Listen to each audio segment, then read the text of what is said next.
Le troisième article de notre credo s'énonce ainsi: qui a été conçu du Saint-Esprit est né de la Vierge Marie. L'article suivant dit ceci: a souffert Ponce Pilate, a été crucifié, est mort, a été enseveli.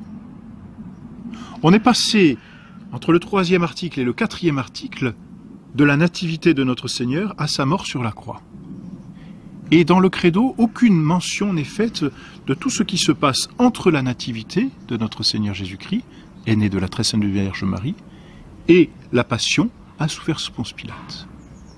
Alors, nous allons faire comme une coupure dans ce credo, si l'on peut dire, pour parler brièvement de la vie de notre Seigneur Jésus-Christ. Parce que notre Seigneur Jésus-Christ est vrai homme, comme nous l'avons dit, il a vécu parmi les hommes, au milieu des hommes, et il a laissé, de par ses apôtres, le témoignage de ses apôtres, quelque chose de sa vie. Et donc nous connaissons la vie de notre Seigneur Jésus-Christ par les évangiles et par les témoignages qui nous sont parvenus de main en main jusqu'à maintenant. Alors, arrêtons-nous brièvement pour commencer sur ce que l'on appelle la vie cachée de notre Seigneur Jésus-Christ. Notre Seigneur est mort à l'âge de 33 ans. Sur ces 33 ans, notre Seigneur a voulu passer 30 ans de sa vie cachée, c'est-à-dire sans exercer aucun ministère extérieur, sans se faire connaître, si l'on peut dire, du grand public, et puis 3 ans de vie publique, où notre Seigneur a passé son temps à prêcher la doctrine. Arrêtons-nous donc à la vie cachée. Comme nous l'avons déjà dit, notre Seigneur est né à Bethléem. Bethléem est un mot qui signifie la maison du pain. Peut-être là, nous pouvons voir une allusion déjà à l'Eucharistie. Notre Seigneur naît à Bethléem de façon tout à fait miraculeuse, nous le savons, puisque sa mère reste vierge. Et puis notre Seigneur se manifeste aux hommes aussi de façon miraculeuse. Merveilleusement, notre Seigneur se fait connaître alors qu'il ne peut pas encore parler. Ce sont tout d'abord des bergers qui vont recevoir la visite d'un ange. Et l'on connaît l'hymne des anges au moment de cette visite. Gloria in excelsis Deo. Gloire au plus haut des cieux. Les bergers, donc ces humbles bergers, représentent le peuple juif, parce que ce sont des juifs, et représentent aussi tous les humbles. Tous les hommes de basse condition. C'est une façon de manifester pour Dieu que le salut est apporté aux petites gens et aux juifs. Ainsi, des anges vont apparaître aux bergers et les bergers vont venir jusqu'à la crèche adorer l'enfant Jésus. Mais notre Seigneur va se manifester aussi à d'autres hommes, ce sont les rois mages, qui ne sont pas des juifs et qui sont des grands de la terre, pour montrer vraiment l'universalité du salut. Notre Seigneur est venu pour les juifs et pour les païens, pour les petits, les humbles et les grands de ce monde. Notre Seigneur est venu pour tous les hommes. Et nous savons comment Dieu s'est manifesté aux rois mages. Autant pour les bergers, il s'était servi de ces anges, les Juifs étaient coutumiers de l'apparition de ces anges. On voit bien dans l'Ancien Testament les manifestations régulières, si l'on peut dire, des anges. Abraham reçoit la visite de 3 anges, par exemple. Et tout au long de l'Ancien Testament, les anges ont un véritable rôle dans l'histoire du peuple élu. Alors, Dieu continue de se manifester aux Juifs par des anges. Mais les rois mages, qui n'appartiennent pas au peuple élu, n'ont pas l'habitude d'apparition d'anges. Alors Dieu va se servir de ce dont ils sont capables. Ils connaissent le ciel, ils connaissent les constellations, eh bien Dieu va se manifester par une étoile. Et les rois mages vont découvrir cette étoile mystérieuse qu'ils ne connaissent pas et qui bouge. Ils vont la suivre et vont arriver auprès de notre Seigneur Jésus-Christ pour l'adorer. Donc voilà la manifestation de la naissance de notre Seigneur Jésus-Christ. Manifestation merveilleuse, extraordinaire.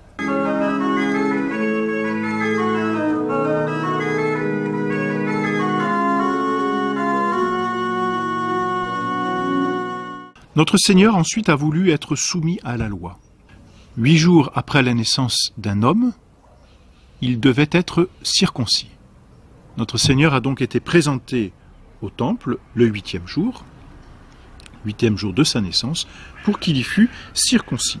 Et c'est à l'occasion de cette circoncision que notre Seigneur a versé d'abord les premières gouttes de son sang, et ensuite a reçu son nom, comme cela se faisait, nom de Jésus, qui signifie sauveur, nom que l'ange Gabriel avait déjà indiqué à Marie au jour de l'Annonciation.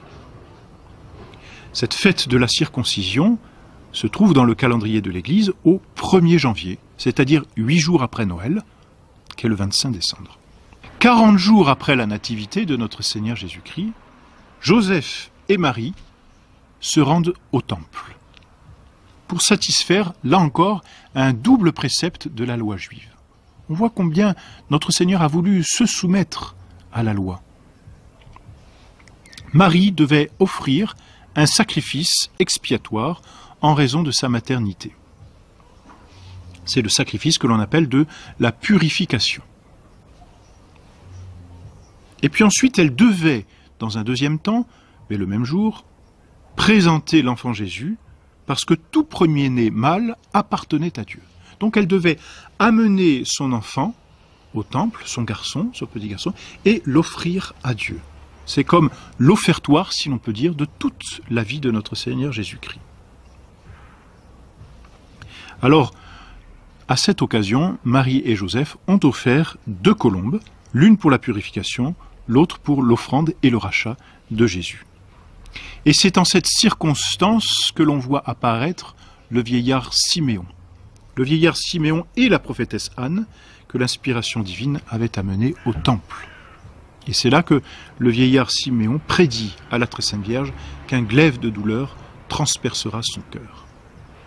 Cette fête de la présentation de Jésus au temple et de la purification de la très sainte Vierge, donc double cérémonie en une journée, est célébrée dans l'Église le 2 février, qu'on appelle aussi le jour de la Chandeleur, puisque ce jour-là, on bénit des cierges, et ces cierges signifient que notre Seigneur est la lumière du monde, selon les paroles même du vieillard Siméon.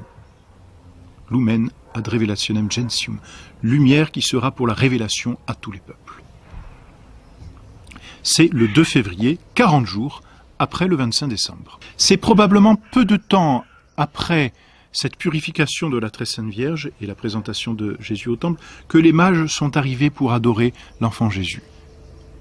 Certes, la fête de l'adoration des mages, que l'on appelle l'épiphanie, est célébrée le 6 janvier dans l'Église universelle, mais il est difficile de dire, parce que l'Évangile ne précise rien, il est difficile de dire à quel moment exactement les mages sont venus adorer.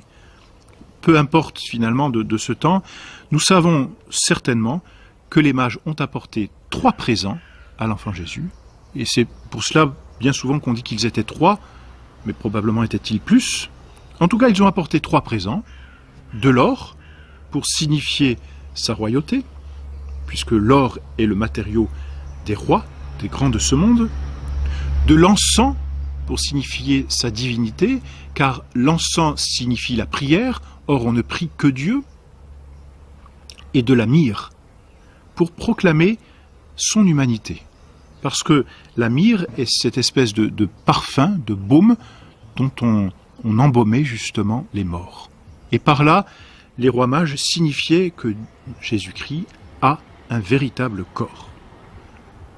Alors on connaît les péripéties du voyage des rois mages. Ils ont fait ce long périple, et puis sont arrivés à Jérusalem, et là l'étoile qui les guidait a disparu. Ils se sont donc adressés au roi Hérode, qui était à Jérusalem, pour lui demander, mais où est celui qui nous a été annoncé par l'étoile? Où est le Messie qui vient de naître? Le roi Hérode est troublé dans son cœur. Comment se fait-il? Un roi va-t-il usurper ma place?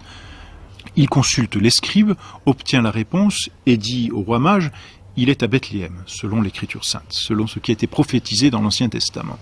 Allez l'adorer, leur dit-il, et quand vous l'aurez adoré, revenez me voir afin que moi aussi j'aille l'adorer. C'était une parole mensongère du roi Hérode qui voulait plutôt tuer l'enfant Jésus par jalousie, par crainte d'avoir un rival. Les mages quittent Jérusalem, retrouvent l'étoile, arrivent à Bethléem, adorent l'enfant Jésus, offrent leurs présents, et là, un ange, en songe, leur dit de ne pas repasser par Jérusalem, de ne pas retourner voir Hérode, parce que Hérode a un cœur mauvais. Donc les mages sont retournés par un autre chemin, et quelques jours, Probablement, très certainement, même quelques mois après, Hérode se rend compte qu'il a été trompé par les mages. Alors, il décide ce que l'on appelle le massacre des saints innocents. Il décide de tuer tous les enfants qui ont moins de 2 ans. Mais heureusement, la Providence veille et le bon Dieu s'occupe toujours, d'une façon ou d'une autre, de ceux qu'il veut protéger. Alors un ange apparaît en songe à saint Joseph et lui dit « Va, prends l'enfant et sa mère, quitte le pays, enfuis-toi en Égypte. » C'est la fuite en Égypte qui a lieu juste avant le massacre des saints innocents. Hérode fait massacrer tous les saints innocents, c'est-à-dire tous les enfants de moins de 2 ans de Bethléem et des alentours. Mais l'enfant Jésus, lui, n'est pas pris dans ce massacre. Il y échappe.